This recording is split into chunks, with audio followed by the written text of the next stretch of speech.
Hi viewers, welcome to Bright Your Life Academy. இந்த வீடியோவில் நம்ம பார்க்க போகிறது சமச்சீர் 6ஆம் வகுப்பு தமிழ் நூல்வெளி தான் பார்க்க போகிறோம். 6ஆம் வகுப்பில் இருக்க எல்லா நூல்வெளியும் தான் இந்த ஒரே வீடியோவில் நம்ம ஃபுல்லாக பார்க்க போகிறோம். சரி, வாங்க வீடியோவுக்கு போகலாம். ஃபஸ்ட்டு இன்பத்தமிழ். இந்த இன்பத்தமிழ் கவிதை எழுதுனது யாருன்னு பார்த்தீங்கன்னா பாரதிதாசன் தான் எழுதியிருக்காரு. சரி பாருங்கள், பாரதிதாசனோட இயற்பெயர் சுப்புரத்தினம். இவர் பாரதியார் மேலே இருந்த அன்புனால் அவருடைய பேரை சுப்புரத்தினன்ற பேரை பாரதிதாசன் அப்படின்ட்டு மாற்றிக்கிட்டாரு.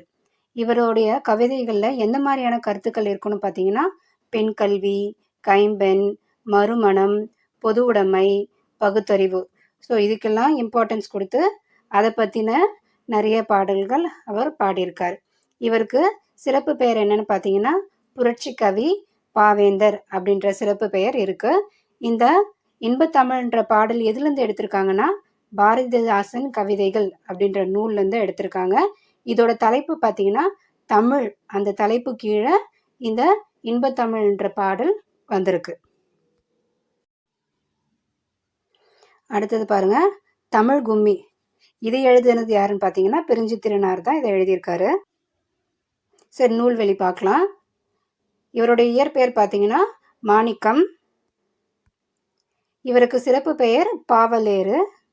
இவர் என்னென்ன நூல் எழுதியிருக்காருன்னு பாருங்க. கனிச்சாறு, கொய்யா கனி, பாவிய கொத்து, நூறாசிரியம். இவர் என்னென்ன இதழ்கள் நடத்தியிருக்காருன்னா தென்மொழி, தமிழ் சிட்டு, தமிழ் நிலம், இதெல்லாம் இவர் நடத்திய இதழ்கள். இவர் தனித்தமிழையும் தமிழ் உணர்வையும் பரப்பியிருக்காரு.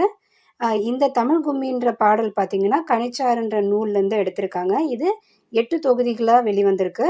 இந்த பாடல் பார்த்தீங்கன்னா தமிழ் உணர்வு நிறைஞ்சிருக்கு.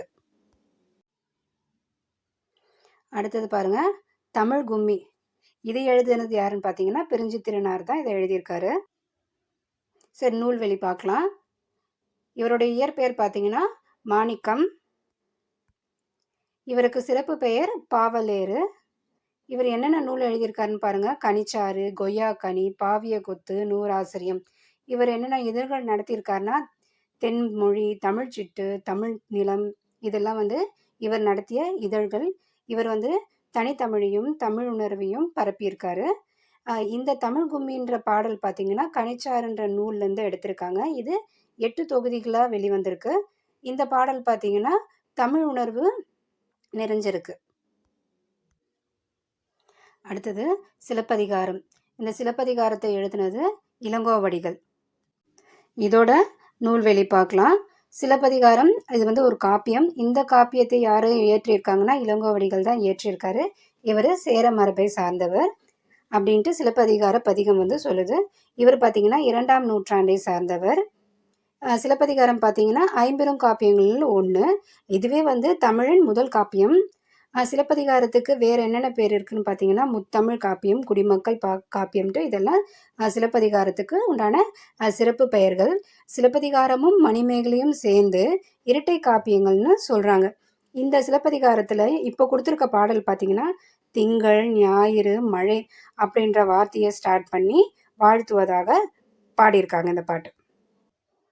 அதுக்கு அடுத்தது பார்த்தீங்கன்னா காணி நிலம். காணி நிலத்தை எழுதினது பாரதியார். இப்போ நூல்வெளி பார்க்கலாம். காணி நிலம் இதை இயற்றியவர் யாருன்னு பார்த்தீங்கன்னா பாரதியார் தான் இதை எழுதியிருக்காரு.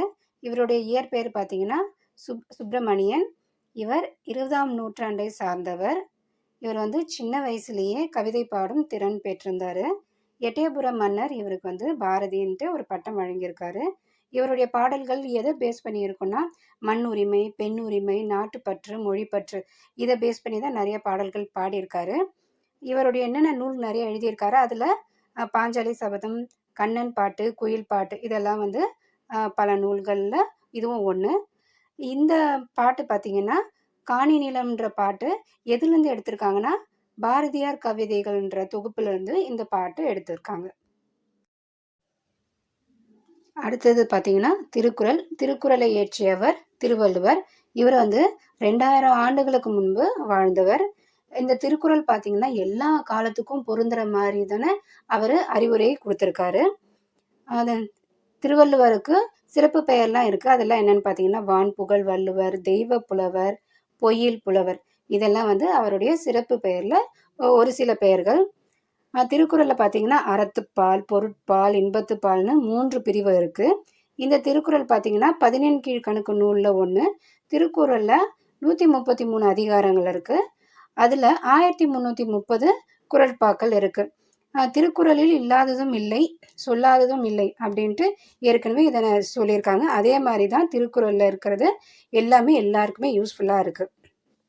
திருக்குறளுக்கு உலக பொதுமறை, வாயுரை வாழ்த்து அப்படின்ற சிறப்பு பெயர்லாம் திருக்குறளுக்கு இருக்குது. இந்த திருக்குறள் பார்த்தீங்கன்னா பல மொழிகளில் இதை வந்து மொழிபெயர்த்திருக்காங்க. அதுக்கு அடுத்தது பாருங்க, அறிவியல் ஆத்திச்சூடி. இந்த அறிவியல் ஆத்திச்சூடியை எழுதினது நெல்லை சு. முத்து.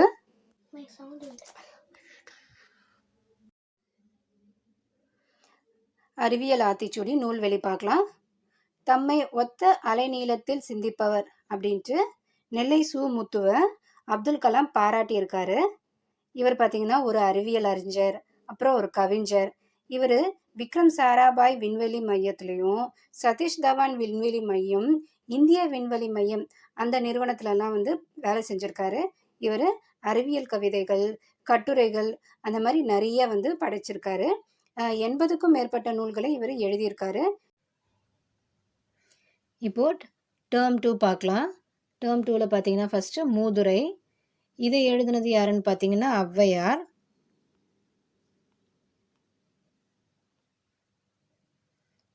இந்த நூலோட ஆசிரியர் ஔவையார். இவங்க வந்து ஆத்திச்சூடி, கொன்றை வேந்தன், நல்வழி, அந்த மாதிரி நூல்களை எழுதியிருக்காங்க.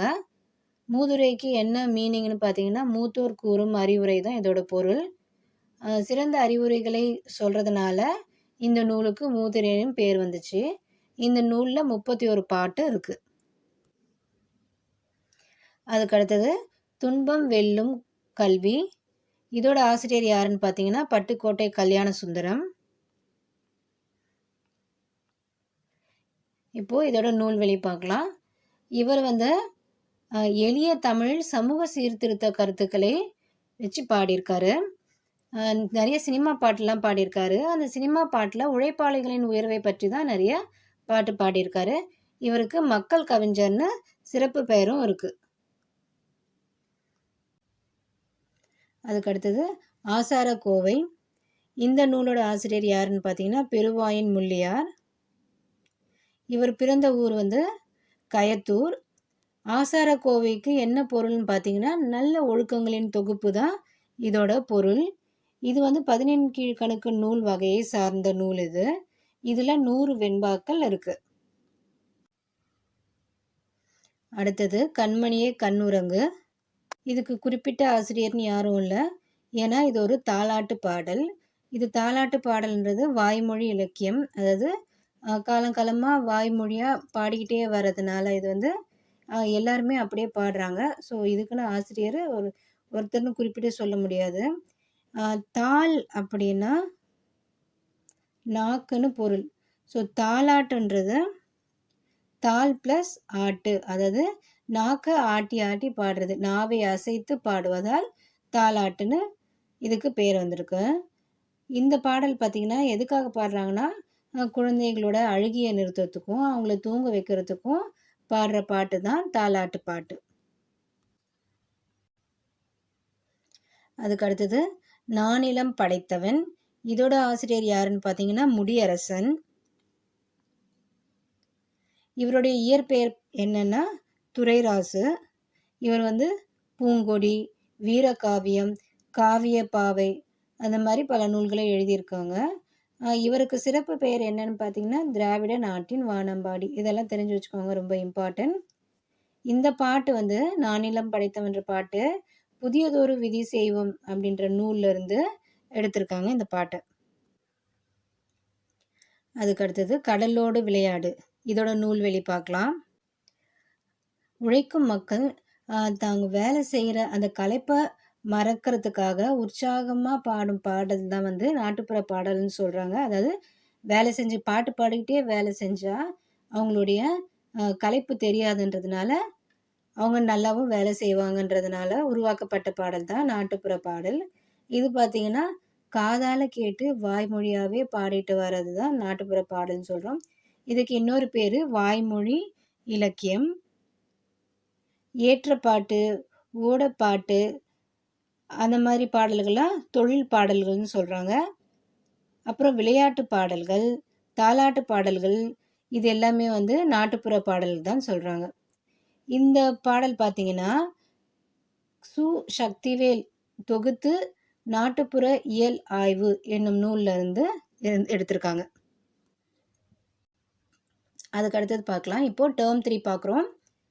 பாரதம் அன்றைய நாற்றாங்கால். இதோட ஆசிரியர் யாருன்னு பார்த்தீங்கன்னா தாராபாரதி. ஸோ இதோட நூல்வழி பார்க்கலாம். இவருடைய இயற்பெயர் என்னன்னா ராதாகிருஷ்ணன். இவருக்கு கவிஞாயிறு அப்படின்ற ஒரு அடைமொழி பெயரும் இருக்கு. இவர் எழுதிய நூல்கள் என்னென்னு பாருங்க. புதிய விடியல்கள், இது எங்கள் கிழக்கு, விரல் நுனி வெளிச்சங்கள் இதெல்லாம் வந்து இவர் இயற்றிய நூல்கள்.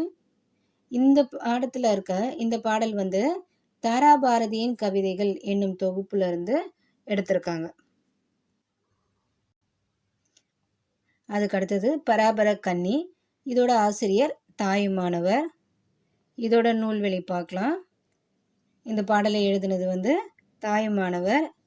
இவர் வந்து திருச்சியை ஆண்ட விஜய ரகுநாத சொக்கலிங்கரிடம் தலைமை கணக்காரராய் பணிபுரிந்திருக்கார். இந்த பகுதியில் இருக்க பாடல் பார்த்தீங்கன்னா தாயுமானவர் பாடல்கள்ன்ற நூல்ல இருந்து எடுத்திருக்காங்க. இந்த நூலுக்கு வந்து தமிழ் மொழியின் உபநிடதம் அப்படின்ட்டு பெயரும் இருக்கு. இந்த பாடல்கள்லாம் பார்த்தீங்கன்னா பராபர கன்னி என்னும் தலைப்புல இருக்கு. கன்னின்னா 2 அடிகளில் பாடப்படும் பாவகை. அதுக்கு அடுத்தது பாருங்க நீங்கள் நல்லவர். இது யார் எழுதியிருக்காங்கன்னு பார்த்தீங்கன்னா கலீல் கிப்ரான். கலீல் கிப்ரான் லெபனான் நாட்டை சேர்ந்தவர். இவர் ஒரு கவிஞர், புதின ஆசிரியர், கட்டுரை ஆசிரியர், ஓவியர் அப்படின்ட்டு பல திறமைகள் இவருக்கு இருக்கு. இந்த பகுதியில் இருக்க பாடல் பார்த்தீங்கன்னா கவிஞர் புவியரசு மொழிபெயர்த்த தீர்க்கதரிசி என்னும் நூலிலிருந்து எடுத்திருக்காங்க. அடுத்தது பாருங்க இது ஒரு விரிவான பகுதி பாதம்.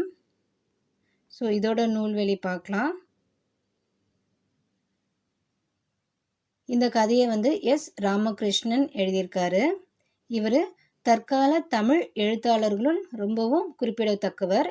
இவர் நாவல்கள், சிறுகதைகள், கட்டுரை தொகுப்புகள், சிறுவர் இலக்கியங்கள்னு பல படைப்புகளை படைத்திருக்கார். இவர் உபபாண்டவம், கதாவிலாசம், தேசாந்திரி, கால் முளைத்த கதைகள் அப்படின்ற பல நூல்களை எழுதியிருக்காரு.